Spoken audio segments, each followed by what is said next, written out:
बेलडांगा में बाबरी मस्जिद बनाने की जिद पर अड़े हुए हैं, जिसके चलते बेलडांगा समेत आसपास के इलाकों में हाई अलर्ट है।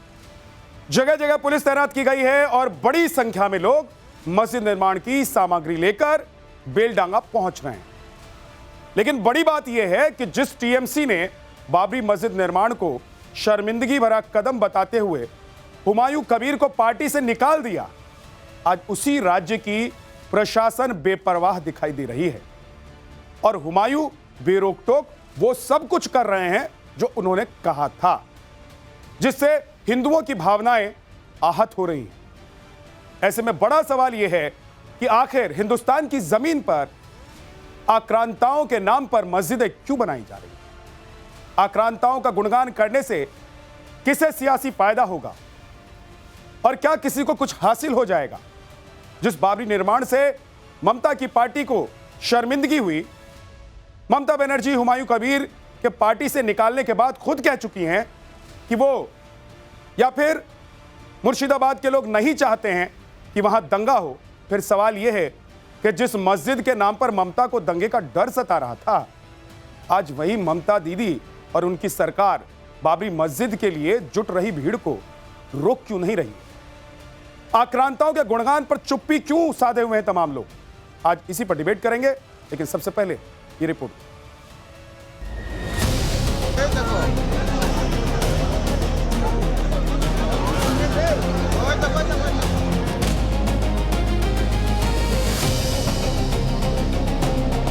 और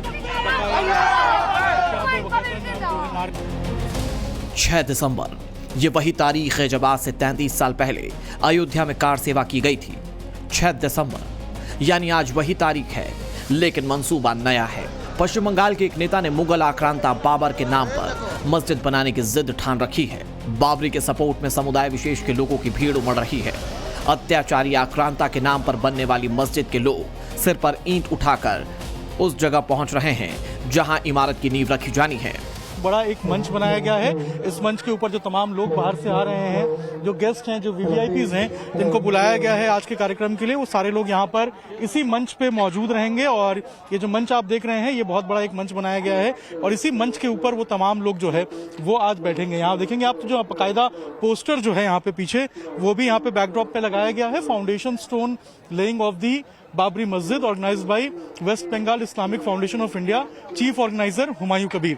ये पीछे देखिए आपको ये जो पूरा बैकड्रॉप है ये भी आपको यहाँ पर नजर आएगा और पीछे एक एलईडी स्क्रीन भी लगाई गई है और एक बड़ा मंच है, ये पूरा एक बड़ा मंच बनाया गया है। और इसके अलावा अगर आप देखेंगे तो यहाँ पर पीछे जो एक वी बनाया गया है ताकि जो लोग हैं उस वी के बाहर रहें।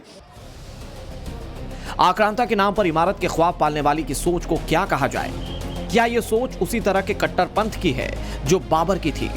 क्या ये सोच उसी मुगलिया रवैये की है जिन्होंने हिंदू मंदिरों को तोड़कर मस्जिदें बनवाई थी? कुछ नफरती लोगों की तरफ से मजहब के नाम पर आक्रांताओं का गुणगान किया जा रहा है, जबकि हुमायूं कबीर पहले ही चीख चीख कर कह चुके हैं कि अयोध्या में जो हुआ उसका जवाब पश्चिम बंगाल में देंगे। यानी राम मंदिर बना तो बाबर के नाम पर मस्जिद बनवाएंगे।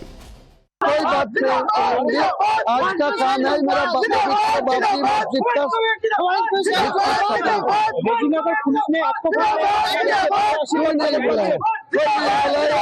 मुझे को साथ बात हो चुका हो, मुझे को साथ बात हो चुका हो, दे रहा है।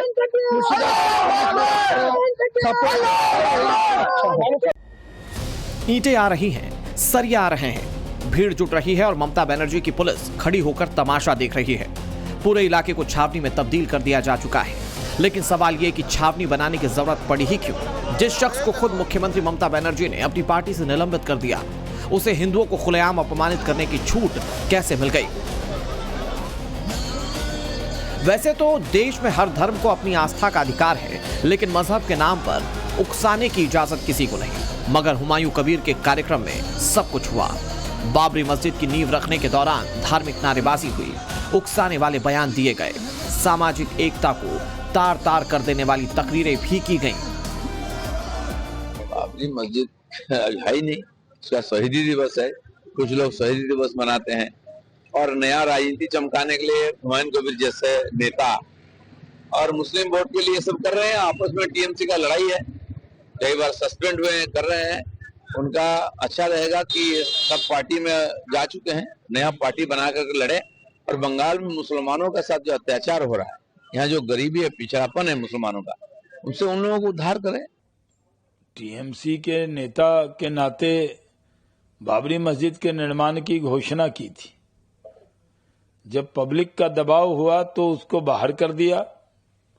अब हुमायूं कबीर से वो बयानबाजी करवा रही हैं इसलिए ताकि उनको हिंदू वोटों में जो नाराजगी हुई है, जो सनातन समाज ममता बनर्जी से नाराज है, वो नाराज न हो, इसलिए योजनाबद्ध तरीके से हुमायूं कबीर से वो बयान दिलवा रही हैं और वो प्रचार करवा रही हैं कि जगन्नाथ जी का मंदिर उन्होंने बनाया और उसमें सरकार ने फंड का मदद किया।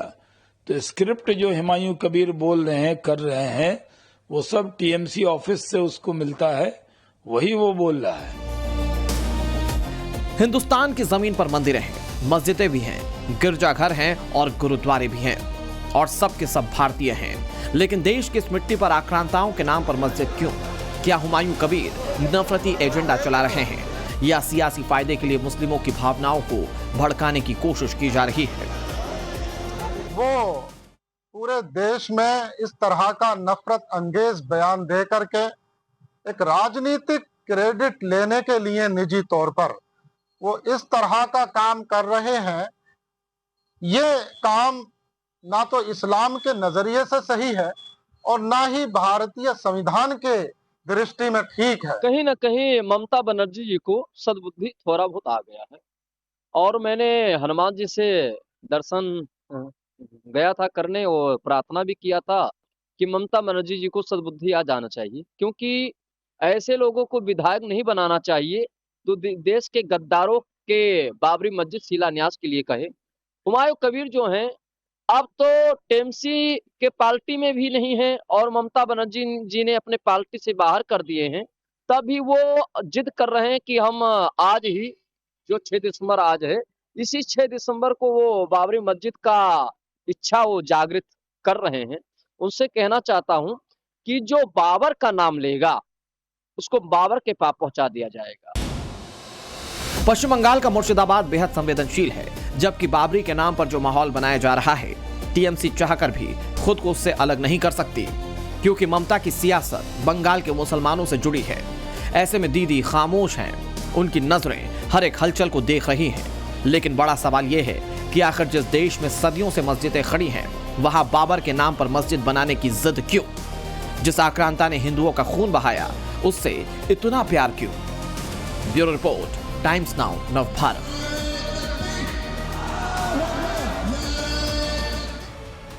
ये बाबरी वाला प्रयोग क्यों और बाबरी मस्जिद की जिद क्यों?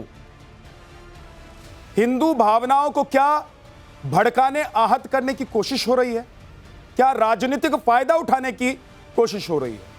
और पश्चिम बंगाल में ममता बनर्जी ने अपनी पार्टी से जिस विधायक को निष्कासित कर दिया, निकाल दिया, उस विधायक के समर्थक और लोग अगर 6 दिसंबर को ही बाबरी मस्जिद के लिए ईंट लेकर पहुंच रहे हैं, सरिया लेकर पहुंच रहे हैं, तो उन्हें रोकने वाला कोई प्रशासन का वहां अधिकारी, कर्मचारी, हवलदार, पुलिस वाला क्यों नहीं दिखाई दे रहा? बैरिकेड्स क्यों नहीं लगे हुए हैं? आखिर क्यों ऐसा हो रहा है? बीजेपी का आरोप है कि सीधे नहीं, पर्दे के पीछे से ममता बनर्जी ये सब कर रहे हैं। जबकि दूसरी तरफ हुमायूं कबीर कह रहे हैं कि ममता बनर्जी आरएसएस की एजेंट हैं। आज इसी पर बात करने वाले हैं और केशव प्रसाद मौर्य भी इस पर बयान दे रहे हैं। एक बार सुन लेते हैं जरा वो क्या कह रहे हैं। ये सब टीएमसी की नौटंकी है। बाबर के नाम पर एक भी ईंट रखी गई तो सरकार भाजपा की वहां आने वाली है, उस एक ईंट को उखाड़ करके फेंक दिया जाएगा। आज हमारे साथ बात करने के लिए माधवी अग्रवाल, प्रवक्ता बीजेपी की, स्वामी चक्रपाणी हिंदू धर्म गुरु, मोहम्मद फैज खान साहब, संयोजक राष्ट्रीय मुस्लिम मंच, मुमताज आलम रिजवी, इस्लामिक स्कॉलर, तौसीफ खान, राजनीतिक विश्लेषक, अशोक यादव, समाजवादी पार्टी के प्रवक्ता हैं। आप सभी का बहुत बहुत स्वागत है। तौसीफ खान साहब, आरोप यह लग रहा है कि एक तरफ ममता बनर्जी ने पार्टी से हुमायूं कबीर को निकाल दिया, दूसरी तरफ ये लोग ईंट लेकर, सरिया लेकर पहुंच रहे हैं, भीड़ जुट रही है, हिंदू की भावनाओं को आहत करने की कोशिश हो रही है। 6 दिसंबर का ही दिन चुना गया है, प्रशासन के लोग रोक ही नहीं रहे। बीजेपी कह रही है कि आप लोग पीछे के दरवाजे से मस्जिद बनवा रहे हैं। देखिए, 6 दिसंबर का दिन तो संघी और जनसंघ और बजरंग दल इन लोगों ने चुना था, जिसको सुप्रीम कोर्ट ने कहा कि ये भारत में होने वाला सबसे बड़ा जुर्म है, उसे क्रिमिनल एक्ट करार दिया।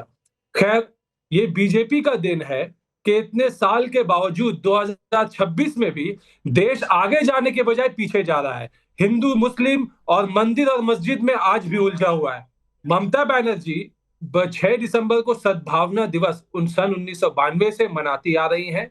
सद्भावना दिवस जिसमें भाईचारे की मैसेज दी जाती है, और ये बीजेपी का दिन है कि एक ऐसा जिस तरीके से राजनीति उन्होंने स्टार्ट किया, हम मंदिर बनाएंगे, अब ये नया राजनीति एक एमएलए जो है स्टार्ट कर रहा है। बहुत ही दुखद घटना है ये, ऐसा होना नहीं चाहिए, लेकिन कलकत्ता हाईकोर्ट का भी परमिशन उसे मिल गया। कल जो है कलकत्ता हाईकोर्ट ने परमिशन दे दिया कि हुमायूं कबीर को रोका नहीं जा सकता। हाँ, बंगाल सरकार की जिम्मेदारी कलकत्ता हाईकोर्ट ने की कि स्टेट में लॉ एंड ऑर्डर जो है ममता बनर्जी देखेंगी, और ममता बनर्जी अपना देख रही है। स्टेट में लॉ ऑर्डर जितना भी जो है उसको करना चाहिए, वो ममता बनर्जी कर रही है। ठीक, ओके। माधवी जी, देखिए, ऐसा है कि टीएमसी के प्रवक्ता ने कितनी आसानी से हिंदू मुस्लिम की बात कह के अपना पल्ला झड़ा लिया और सारा का सारा जो है वो दोष बीजेपी पे लगा दिया। पूरा बंगाल देख रहा है कि किस तरीके से, पूरा देश भी देख रहा है कि किस तरीके से पश्चिम बंगाल के अंदर में जी बोलिए। पूरा देश देख रहा है कि पश्चिम बंगाल के अंदर में किस तरीके से हिंदुओं को प्रताड़ना दी जा रही है। देखिए, भूलना नहीं चाहिए हमें कि ये वही मुर्शिदाबाद है जहां पे हिंदुओं के घर चुन चुन कर आग लगाए थे और ममता बनर्जी का प्रशासन और ममता बनर्जी पूरी नींद में सो रही थी। किसी ने वही एक बार कोशिश नहीं की कि किनके घर जलाए जा रहे हैं उनको बचाया जाए। त्राहिमाम मचा हुआ क्या बोल रही, झूठ जो है रुई डालकर बैठी हुई थी। ये वही जो है कबीर है, हुमायूं कबीर है, जिसने ये कहा था कि बंगाल में तो 70% मुस्लिम की आबादी और ये 30% जो हिंदू है उनको ये भागीरथ में काट के फेंकवा देंगे। और ममता बनर्जी ने तब तो कोई एक्शन नहीं लिया। ममता बनर्जी की सरकार में रहते हुए फिरहाद हकीम ने कहा था कि बंगाल का जो एक कोलकाता का जो एक क्षेत्र है वो मिनी पाकिस्तान है, तब भी ममता बनर्जी ने कोई इस पे संज्ञान नहीं लिया। ममता बनर्जी ने खुद ये कहा कि जो बीजेपी है वो जो है वो प्रैक्टिसिंग जो करती है वो गंदा धर्म है, हिंदू धर्म को एक तरीके से उन्होंने गंदा कहा। ममता बनर्जी भी वही है जो कि जिन्होंने जो रामनवमी को दंगा करने वाला दिन कहा। टीवी में आओ। लेकिन ममता बनर्जी ने जिस व्यक्ति को पार्टी से बाहर इसलिए निकाल दिया ये कहते हुए कि मुर्शिदाबाद के लोग दंगा नहीं चाहते हैं, अगर वो व्यक्ति बाबरी मस्जिद ही बनाने की जिद पर अड़ा हुआ है तो आप लोग ममता बनर्जी को टारगेट क्यों कर रही हैं? देखिए, ममता बनर्जी का प्रशासन है, ममता बनर्जी का शासन है, ममता बनर्जी वहां की मुख्यमंत्री है और ये जो व्यक्ति है ममता बनर्जी की टीएमसी सरकार में जो है वो एमएलए है। तो फिर भाई क्यों नहीं ममता बनर्जी को दोषारोपण दिया जाएगा? और ममता बनर्जी इसके पीछे जो है वो जो एक षड्यंत्र रच रही है वो नहीं दिख रहा है क्या हम लोगों को? ठीक, बिल्कुल अच्छे तरीके से साफ दिख रहा है कि ममता बनर्जी की सरकार जो है वहां पर तुष्टीकरण की राजनीति में जो है मुस्लिमों को तुष्ट करने की बात हो रही है। पूरा कार्यक्रम जो है हुमायूं कबीर बीजेपी के टिकट से चुनाव भी लड़ा था। अगर ये मैडम को मालूम नहीं है, बीजेपी के प्रवक्ता को, बीजेपी ने इन्हें टिकट दिया था। हुमायूं कबीर को पहले भी पार्टी से निकाला जा चुका था और इसी बीजेपी ने 2019 में टिकट दिया था लोकसभा का चुनाव में और ये हुमायूं कबीर हार गया था। तो उसको बिना जानकारी आके टीवी में झूठ बोलते जाओ, कुछ भी बोल दो, क्योंकि लोग देश के लोग मूर्ख है, जनता मूर्ख है, कुछ भी आके झूठ बोलते जाओ। एक सेकंड माधवी जी एक सेकंड रुक जाइए। रामनवमी वाला दिन वाला दिन है और ये जुलूस जो निकालेंगे दंगा करने के निकालेंगे तो विद्यानाथ जी एक सेकंड माधवी जी, कि इसी हुमायूं कबीर को इन्होंने भी टिकट दिया था 2019। तो इसका क्या मतलब है? मतलब ये क्या कहना चाह रहे हैं कि अगर बीजेपी ने इस व्यक्ति को टिकट दिया था और आपकी पार्टी में ये व्यक्ति विधायक बना तो इसका क्या मतलब हुआ? मतलब समझाइए। नहीं, मतलब ये है कि बीजेपी से जब इस व्यक्ति का रिश्ता नहीं है तो बीजेपी पल्ला झाड़ रही है और तृणमूल जब इस व्यक्ति से रिश्ता नहीं है तो तृणमूल पल्ला नहीं झाड़ सकती। ठीक है, ओके, आप रुक जाइए, दोनों लोग रुक जाइए। मोहम्मद फैज खान साहब एक सेकंड, दोनों लोग रुक जाइए। माधवी जी प्लीज माधवी जी रुक जाइए। विध्वंसकारी राजनीति अगर पश्चिम बंगाल में कर रही तो उसका भी जवाब दे दीजिए आप। ममता बनर्जी को भी बीजेपी ने सपोर्ट किया था, अटल बिहारी जी ने सपोर्ट किया था, लाल कृष्ण आडवाणी जी ने सपोर्ट किया था। आज ममता बनर्जी जो है विध्वंसकारी राजनीति पश्चिम बंगाल में कर रही है। का काम आपने तो किया था ना।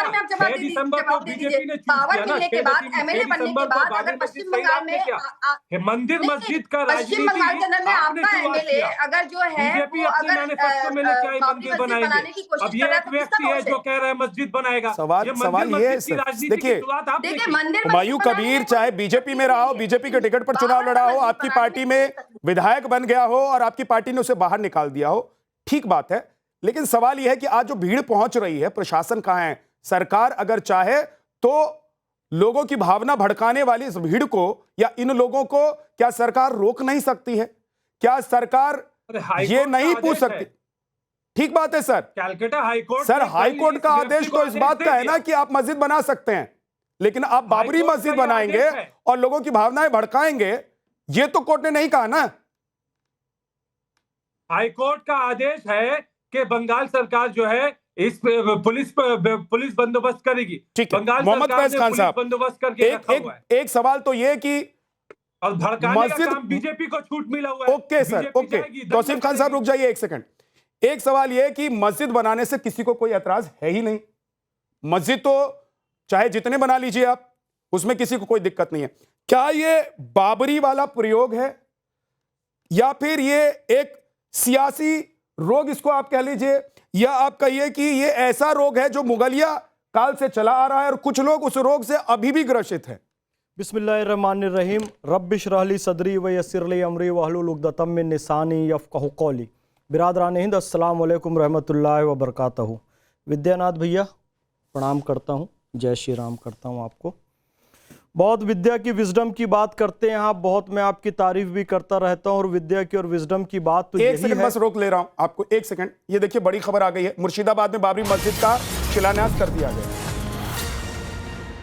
अभिषेक हमारे सहयोगी जुड़ गए हैं। अभिषेक, मतलब हुमायूं कबीर ने चाहे पार्टी में रहकर चाहे पार्टी से बाहर निकलकर अपनी जिद को पूरा किया है।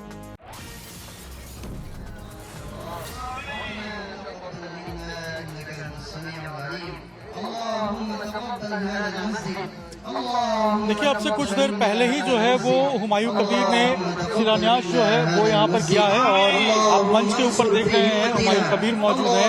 बताया जा रहा है कि विदेश से 2 इमाम को बुलाया गया था स्पेशली इस कार्यक्रम के लिए, वो मौजूद है। हाई कोर्ट में कोलकाता में जो केस लड़ा गया था उसके वकील मौजूद हैं। बड़ी संख्या में जो लोग यहाँ पर आए थे, जो डिग्निटरीज थे जिनको बुलाया गया था उसका वो मौजूद है। अभी कुछ देर पहले यहाँ पर फीता काटा गया, रिमोट से यहाँ पर जो उद्घाटन है एक तरीके से शिलान्यास जो है वो यहाँ पर किया गया। यहाँ पर हुमायूं कबीर ने बाकायदा एक स्पीच भी दिया और उसके बाद अब जो दुआ है वो यहाँ पर पढ़ी जा रही है। ओके अभिषेक, नजर बना कर रखिए, आपके पास लौट कर आऊंगा। एक तो मैं ये कह रहा हूँ मोहम्मद फैज खान साहब कि आप देखिए ये इतनी बड़ी संख्या में लोगों की भीड़ जुटी हुई है, दंगा भड़काने वाली भीड़ है, मुसलमान नहीं है ये। आप ऐसा कैसे? अरे भाई, मस्जिद होती है अल्लाह के नाम से, अल्लाह का नाम रहीम है, करीम है, रहमान है, रज़ाक है। मस्जिद बनाओ अल्लाह के नाम से, मस्जिद बनाओ रसूल अल्लाह के नाम से, मस्जिद बनाओ वली अल्लाह के नाम से। अरे बाबर के नाम से क्यों बना रहे हो भाई? कल भी मैंने कहा था बाबर तुम्हारी माई का खसम है क्या? क्यों उसके नाम से मस्जिद बना रहे हो? एक आक्रांता, एक लुटेरा, एक हिंदुओं पर जुल्म करने वाला, मंदिरों को तोड़ने वाला, भारत की संस्कृति को तहस नहस करने वाला, उसकी समर्थक जो भी भीड़ होगी, जो भी व्यक्ति होगा, वो निश्चित रूप से दंगाई होगा। यदि तुम सचमुच में मस्जिद बनाना चाहते तो एक पॉजिटिव अच्छे नाम से बनाते। ये कौन सी मानसिकता मैं आपको बता रहा हूं विद्या भाई, ध्यान से सुनिएगा। पंच तत्व होते हैं, पृथ्वी, अग्नि, जल, वायु, आकाश। हमने इसके आधार पर पृथ्वी मिसाइल बनाई। तो घटिया जहनियत का पाकिस्तान पृथ्वी पंच तत्व नहीं सोचा, पृथ्वीराज चौहान से जोड़ा और खुद मोहम्मद गौरी के नाम से गौरी मिसाइल बनाई कि मोहम्मद गौरी ने पृथ्वीराज चौहान को हराया था। इंटेंशन कितना गंदा है ये सोचिए। यदि आपका इंटेंशन इबादत का होता, मस्जिद का होता, अल्लाह रसूल अल्लाह का होता, तो आप साधारण नाम से मस्जिद बनाते। बाबर के नाम से मस्जिद बनाने का इंटेंशन वही है जो पाकिस्तान ने गौरी और गजनवी मिसाइल बनाई कि बाबर यहां पर आया, हिंदुओं के जनेऊ तोड़ा, मंदिर तोड़ा और मस्जिद बनाया, तो हम उसी विचारधारा के तहत मुर्शिदाबाद से हिंदुओं को खाली कर देंगे, हम रोहिंग्या और बांग्लादेश से लाकर मुसलमानों को बसा लेंगे, दुर्गा पूजा मनाने नहीं देंगे, हिंदुओं की लड़की को उठाकर उनके साथ दुष्कर्म करेंगे। यह सब बंगाल में ममता बनर्जी की सरकार में हो रहा है। ममता बनर्जी ने पुष्पित किया, पल्लवित किया ये हुमायूं कबीर को, और हुमायूं कबीर आज उसके ही सर पर चढ़ गया और गंदी राजनीति, गंदी जहनियत से वो ये काम कर रहा है। ठीक है, फैज खान कह रहे हैं कि ये मानसिकता पाकिस्तान वाली है, फैज खान कह रहे हैं ये मानसिकता मुगलिया है, फैज खान कह रहे हैं कि भाई ये जानबूझकर एक इंटेंशनली इस देश में दंगा भड़काने की कोशिश के लिए किया जा रहा है। एक बड़ी खबर आ रही है, बीजेपी ने एक्स पर पोस्ट किया है 6 दिसंबर को लेकर और लिखा है ना डरे ना झुके ना रुके। ये बीजेपी ने पोस्ट किया है कि ना डरे ना झुके ना रुके। तो राजनीतिक प्रतिक्रिया लगातार इस बड़ी खबर पर आ रही है। ये देखिए, न डरे न झुके न रुके, ये और नीचे देखिए राम मंदिर की तस्वीर आपको दिखाई दे रही है इस पोस्ट में, और इसके पीछे बीजेपी का जो इंटेंशन है वो साफ है कि 6 दिसंबर से जिस चीज की शुरुआत हुई थी, आखिरकार राम मंदिर वहीं बनकर रहा और झुका भी नहीं कोई, डरा भी नहीं कोई और रुका भी नहीं कोई। तो ये बीजेपी की तरफ से पोस्ट कर दिया गया है। लेकिन डॉक्टर मुमताज आलम रिजवी साहब, फैज खान कह रहे हैं कि भाई क्यों आप बाबरी मस्जिद ही बनाना चाहते हैं? मस्जिद के नाम पर किसी को दिक्कत नहीं है क्या? ये बाबरी वाला रोग नहीं है क्या? ये हिंदू भावना को भड़काने वाला रोग नहीं है क्या? ये देश में दंगा कराने वाला रोग नहीं है? अगर इतनी भीड़ इकट्ठा यहां पर हुई है, ईंट और सरिया लेकर पहुंच रहे हैं, तो इन लोगों को यह भी नहीं कहना चाहिए था कि भाई बाबरी के नाम पर मस्जिद क्यों बनाए? बाबर हमारा कौन लगता है? बहुत बहुत शुक्रिया विद्यानाथ झा जी। सबसे पहले मैं आइन साज डॉक्टर भीमराव अंबेडकर को महानिर्वाण और बरसी पर खिराज अकीदत पेश करता हूं और उन लोगों की मजम्मत करता हूं कि जिन्होंने आज ही के दिन उसी आइन पर हमला किया, उसे दागदार करने की कोशिश की 6 दिसंबर 1992 को बाबरी मस्जिद को गिरा करके। उनकी मैं मजम्मत करता हूं, नंबर 1।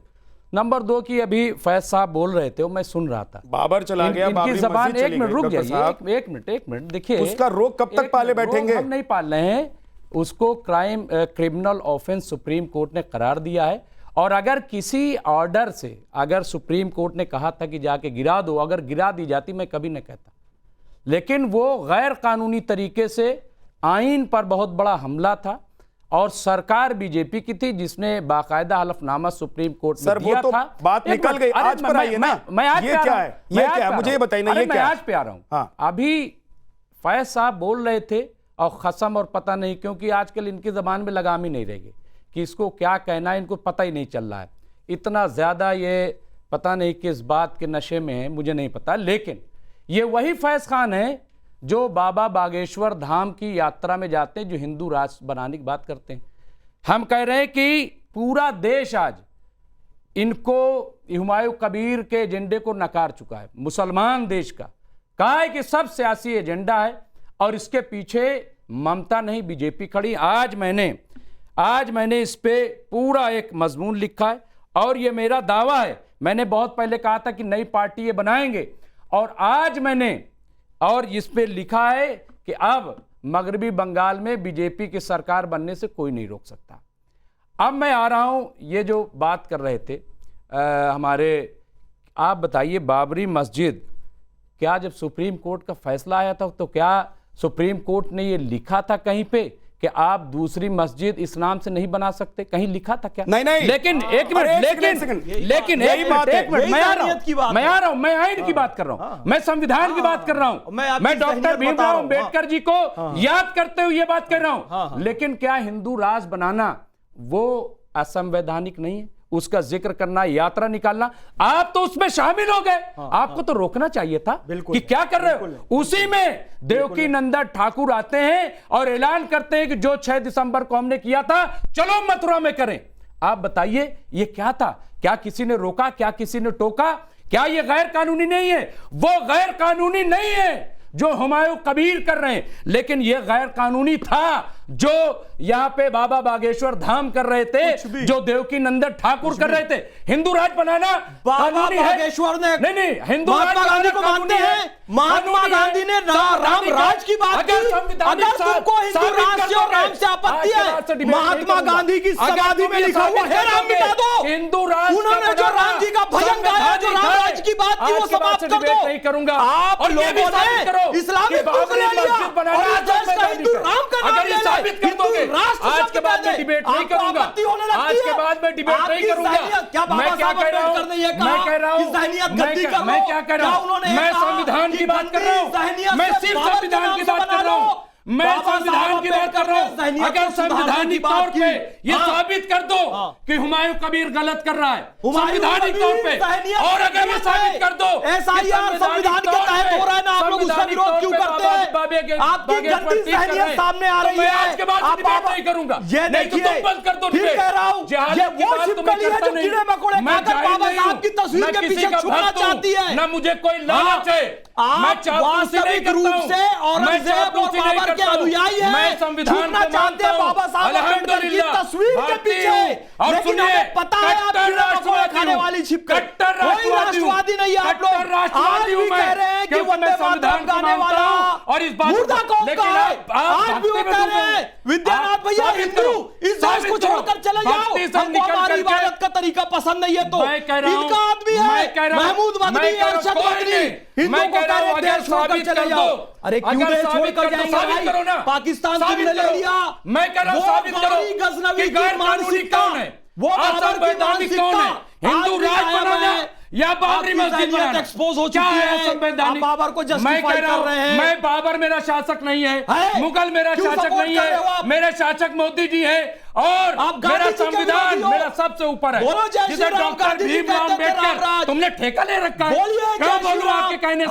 क्यों बोलूं आप कहने से? इनको 10,000 रुपया मिलते हैं विद्यानाथ झा जी। एक बार किसी से आप बुलवा दो, किसी मुस्लिम से, किसी मुस्लिम से एक बार जय श्री राम बुलवा दो, 10,000 मिलेंगे। बोलो बोलो बोलो बोलो।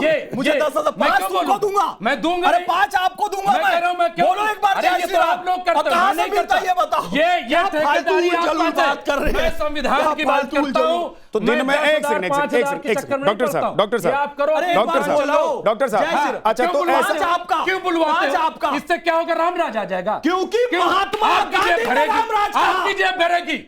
इससे राम राज नहीं आएगा। समाधि में अगर राम राज आता हो, क्योंकि संविधान में राम दरबार छपा हुआ है। सजाओ मंच, मैं वहां पर रामायण का पाठ करूंगा। सजाओ मंच, क्योंकि यहाँ पे क्यों कह रहे आप लोगों ने सजाओ मंच? क्योंकि मैं डॉक्टर मुमताज आलम रिजवी इस चैनल से लाइव कह रहा हूं, सजाओ मंच, मैं रामायण पढ़ूंगा। अच्छी बात है, मैं रामायण पढ़ूंगा। सजाओ मंच, यहाँ करके आप जो है किसी भी मुस्लिम हर चैनल पे किसी भी मुसलमान को देखा जय श्री राम बोल दो, भारत माता जय बोल दो, वंदे मातरम बोल दो। ये क्या ड्रामा है? हर जगह ये तौहीन करते हो आप। भगवान राम में आपके चचा रहते हैं, इस तरीके से बदनाम कर रहे हो आपका। भारत माता की जय बोलोगे, जय फिलिस्तीन बोलोगे, जय श्री राम नहीं बोलोगे, जय फिलिस्तीन बोलोगे, वंदे मातरम नहीं बोलोगे, जय फिलिस्तीन बोलोगे, भारत से गद्दारी करेंगे, पाठ करेंगे। फिलिस्तीन में कौन रहा है? एक सेकंड रुक जाइए। एक सेकंड आप संविधान की बात कर रहे हैं डॉक्टर साहब, डॉक्टर मुमताज आलम रिजवी। संविधान में तो ये भी नहीं लिखा है ना कि आप अपने माता पिता के बड़ों के पैर छुएं। छूते हैं ना, आदर देते हैं, सम्मान देते हैं उनको। संविधान में तो ये भी नहीं लिखा गया है कि आप जब कहीं जाते हैं तो क्या पहनकर जाएं, क्या ओढ़ कर जाएं। संविधान में तो ये सब भी नहीं लिखा गया है। लेकिन आप जो पहनते हैं, ओढ़कर जाते हैं, जिस व्यवस्था में जाते हैं, वहां आपका संस्कार पता लगता है। एक सेकंड रुक जाइए, मैं ये जानना चाह रहा हूं कि इस देश से बाबर चला गया, मुगल चले गए, उनकी मानसिकता चली गई, उनका रोग चला गया। ये कौन लोग हैं और आप कौन हैं जो कह रहे हैं कि बाबरी मस्जिद बननी चाहिए? मैं मस्जिद के खिलाफ नहीं हूं। देश भर में मंदिर से ज्यादा मस्जिद हैं और मस्जिद बनाने पर किसी को एतराज नहीं है। और जिस कोर्ट के फैसले का आप हवाला दे रहे हैं या तौसीफ खान हवाला दे रहे हैं, उस कोर्ट ने कहा है कि मस्जिद बनाओ, उस कोर्ट ने यह नहीं कहा है कि बाबरी मस्जिद बनाओ, क्योंकि कोर्ट कानून के आधार पर मैं विद्यानाथ जी फैसला देता है। जो कानून की किताबों में लिखा हुआ है उसे देखकर कोर्ट फैसला देता है, लेकिन कोर्ट ये तय नहीं करता है कि तुम बाबरी मस्जिद बनाओ, कोर्ट ये तय नहीं करता है कि तुम राम मंदिर बनाओ या कृष्ण मंदिर बनाओ।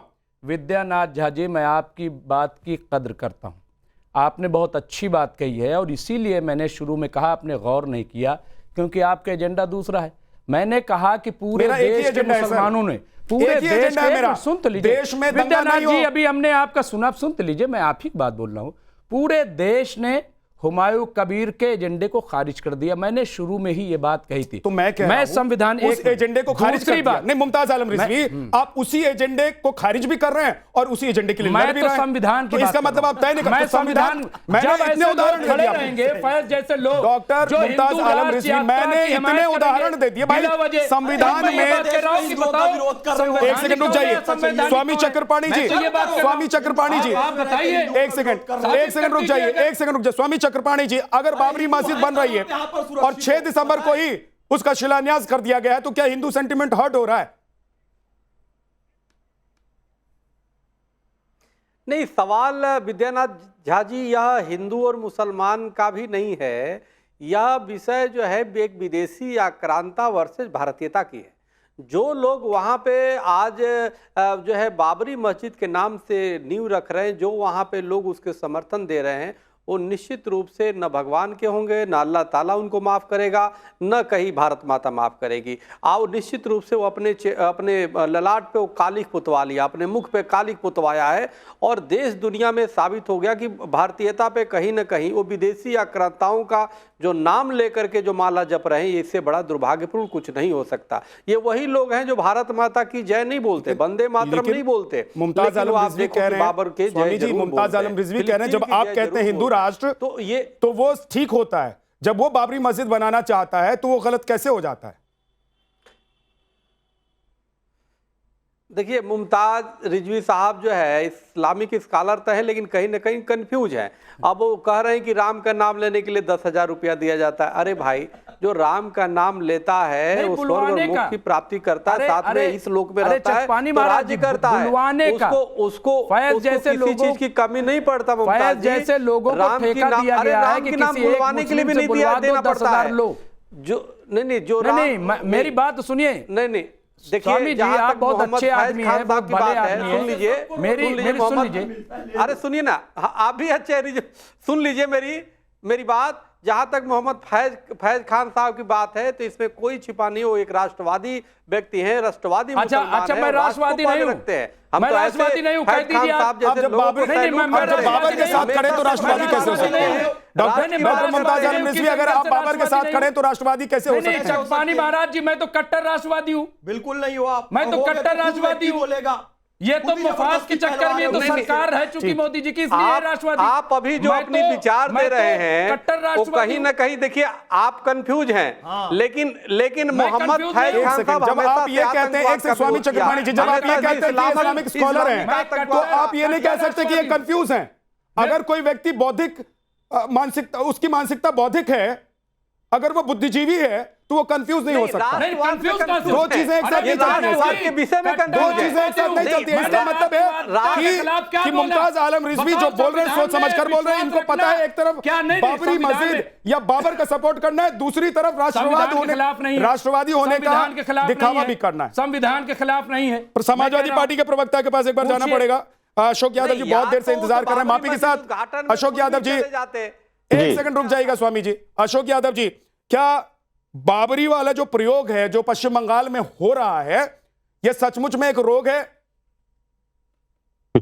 विद्यानाथ जी, बाबरी मस्जिद के प्रकरण से पहले मैं बाबा साहब को प्रणाम करूंगा, आज उनका परिनिर्वाण दिवस है।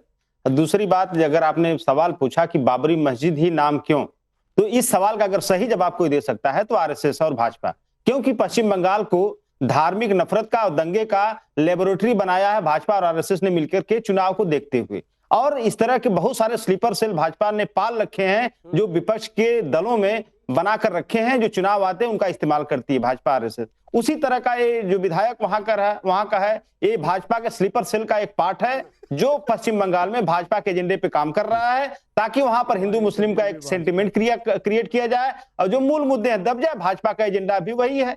तो इस तरह की चीजें करने वाली पश्चिम बंगाल ही नहीं, हिंदुस्तान के किसी भी कोने में अगर आप उसकी गहराई में जाएंगे तो पाएंगे कि ये काम जो भी होता है इस तरह धार्मिक एजेंडे, धार्मिक नफरत का, ये आरएसएस और भाजपा करती है।